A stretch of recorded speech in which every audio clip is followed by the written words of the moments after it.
Hey everyone, let's talk about going ampless. What are capture devices? What are modelers? What are cab sims and IRs? Can't you just plug straight into the soundboard? The bass player does. Well, let's talk about it. A while ago, I was needing to switch up the way I was running my guitar rig in church. I wasn't going to be able to mic up my amp anymore just due to some space considerations. So I was needing to go ampless. I had tried before to run my pedal board straight into the sound system because I was having some technical difficulties with my amp that day, and no matter what I did, I really couldn't get it to sound good. So I knew there had to be a better solution. Now, there's a lot of terms floating around out there and a lot of different products, so I wanted to give a rundown of some of those terms you might be running into as you're looking at going ampless, so that you have a better understanding of what they mean. Some of these terms get used interchangeably, and people will say one but mean another, but I wanted to talk about what the actual terms mean. The first is an amp modeler. Now, an amp modeler is basically a piece of software that's been designed as a simulation of a guitar amp. Some companies have gotten really good at doing this. Line 6 has been a real pioneer in this field. Way back in the 90s when they came out with their Red Bean effects processor, it had some of the first amp models in it. And now they weren't perfect, and they had a long way to go, but they took them down a path that has really been successful for them.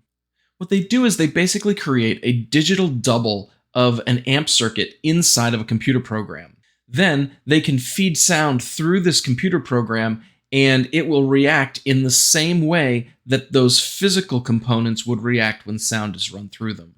When this is done well, it can come up with a pretty faithful representation of that amplifier. Now, the amp model is going to be really good over a wide range of settings as far as mimicking that amplifier. Over the last couple of years, amp captures or snapshots have been a really popular way of recreating amps. So rather than copying the internal structure of an amplifier in a digital space, a capture actually takes a known set of sounds and then runs them through an amplifier and then re-records those back into the computer.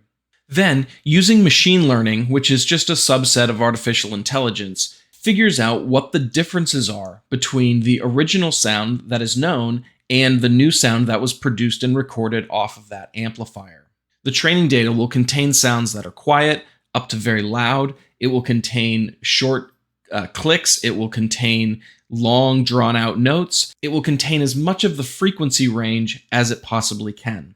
Once this data is all crunched by the AI, it's assembled into this capture, which then, when used in conjunction with a piece of software, can take the sound of your guitar and then apply those changes to your sound, making it sound like it had gone through that amplifier. There's a lot of demos online of different products that do this capture technology, and in comparing them, they all do a really good job. There's even some open source software out there that you can use just on your computer that will do the same thing for free. Now, probably the biggest drawback with the capture is that it is a snapshot of that amp at that particular time with those settings. You don't have control over the other sorts of settings on the amplifier once that capture is generated. So it's a lot like turning the volume knob on your guitar. So the sound that you would get by rolling off the volume on your guitar into that amplifier should be similar to the sound you get rolling it off going into that capture. Or boosting that sound going into the capture is the same as boosting it before going into the amplifier. However, if you captured it with a certain amount of gain already in the amplifier, or a certain amount of distortion already dialed up in the amplifier, that's going to be captured and that's going to be applied to whatever sound you're putting in. So if rolling off your volume does not roll off the distortion on your amp, it won't in the capture either. So while a model can control all of the parameters of the amplifier in real time, the capture might be more accurate to the amp, but gives you less flexibility once it's created. So what about IRs, or cab sims? These two things are ways that we reproduce how a sound is recreated once it's pushed through the speaker on an amplifier. For instance, if you plugged the same amplifier into a cabinet with two 12-inch speakers, you're going to expect kind of a big, rich sound. However, if you plug that same amplifier at a lower wattage into, say, a 4-inch speaker, you're going to expect that to sound more like a little radio rather than a guitar amplifier. So the IR and the cab sim, it's their job to take that sound as it's coming out of the amp, whether that be a capture or a model, and then mold it into the sound of whatever speaker cabinet you've selected. Now, the cab sim does this by using a program that's designed to replicate those sounds based on the physics of that environment. So in that way, it's a lot like the amp model. The IR is a lot like the capture, where the sound that comes out can be analyzed to see what that cabinet is actually doing to the sound that's coming out of the amp. It's a little less sophisticated than the AI models that are being used for amp captures, but in a way, it's kind of similar. And again, an IR would be a snapshot with a very particular mic placement, whereas a cab sim can have additional controls as far as being able to back mics off the amp or to be able to move them to the outside of the speaker cone or right to the middle of the speaker cone or whatever. It all depends on what the cab simulation software has been designed to do. Now, your question might be, why do I need this? Why can't I just plug straight into the mixing console like the bass player does? Well, first off, I don't think the bass player should be doing that anyway, but that's a different video. The main reason is it comes down to the way sound systems and PAs are designed to reproduce sound. You see, the job of a PA is to increase the overall volume of sound equally across the entire frequency spectrum. And so any sound put into it should be faithfully recreated, but just at a higher volume. And while you might think that's the same job of a guitar amplifier, it really isn't.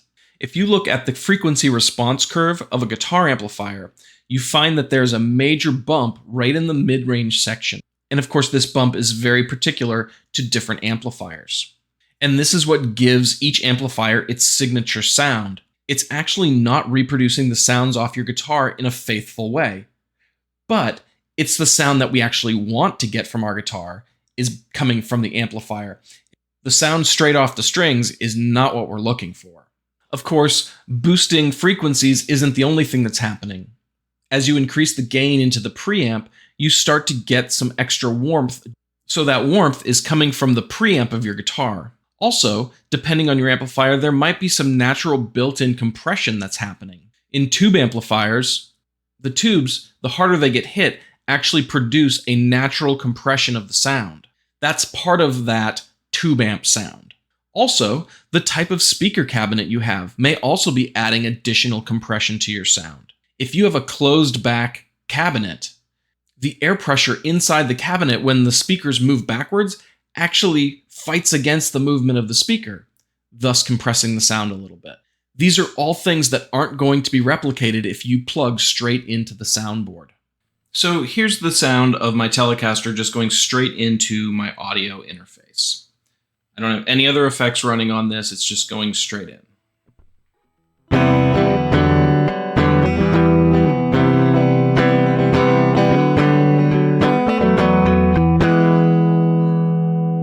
As you can see, it's a pretty lifeless tone. Everything is just kind of stale. There's no real punch to it. And here's what this sounds like with a distortion pedal added on top of that.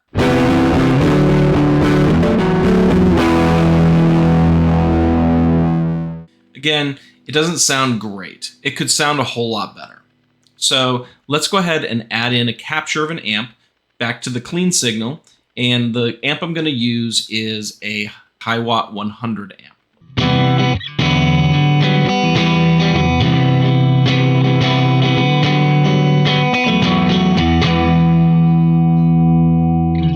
And as you can see there, it's got a lot rounder tone. The mids have been really boosted up, and it's got a bit more punch to it. It really just isn't as lifeless as the first.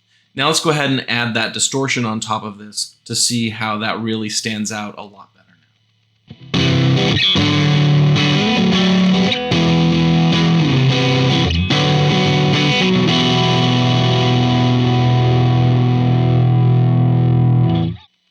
So even if you're just trying to replicate a clean amp that you're going to stack some effects on top of, like your own overdrive pedal or your own distortion pedal, and then of course some reverb and delay and all that kind of stuff, you're still going to want to have an amp sim or a capture of some sort, just to round out that tone, to make it sound like you're running through a real amp and a real cabinet before being mic'd up and putting up in the PA.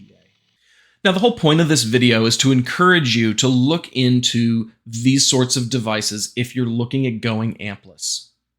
And there are a lot of products available out there for you, and it can be a little overwhelming if you're looking in this space. As you probably already know, for every type of guitar product out there, there's hundreds of different versions of that thing, and you're trying to find the one that works best for you. Now, some gear just does modeling. Some gear just does captures. Some have amp sims, some have IR loading, some have a combination. So you're going to have to check each device to see what it has and if it has what you want. Personally, I purchased the Tonex back in 2023, and I've been very happy with that purchase. They're not sponsoring this video. That is my honest opinion. I have no plans to change away from that pedal anytime soon. Now, if we're talking price ranges, if you're looking at the under $200 range, there are a few good options. First is the Tonex One. It's $180 US. Now, the Tonex just does captures. It doesn't do modeling, but it also comes with a noise gate, a compressor, and 5 reverbs. A week from now, IK Multimedia is actually releasing an update for the Tonex. This update includes 2 delay effects, 5 modulation effects, and another reverb. So it's really going to change this from a capture unit that has a few extra little effects to a decent little multi-effects unit in and of itself. If the Tonex is just kind of a little too much and you don't want to have to use a computer to do your editing and working with your presets and all that kind of thing, the Boss IR2 pedal might be more what you're looking for.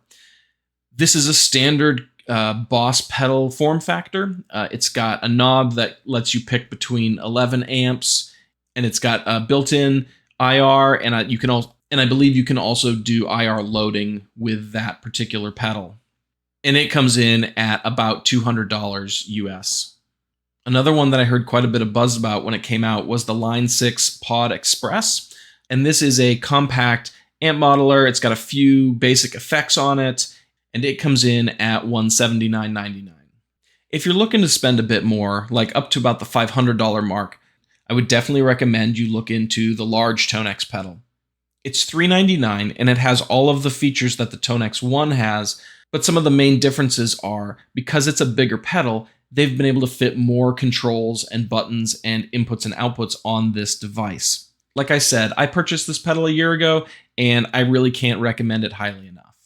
But again, if you're not really looking for something that makes the most sense when you plug it into a computer and having to download updates and all of that kind of stuff, one pedal to look into is the Strymon Iridium. This is a highly regarded pedal. It's also $399. It only has 3 amps and 3 cabs, and those are selectable by 2 little toggle switches on the front of the pedal. This pedal is highly regarded, and I've only heard good things about it. And if you're looking for an amp pedal that sounds good but is easy to work with, this might be one you want to consider.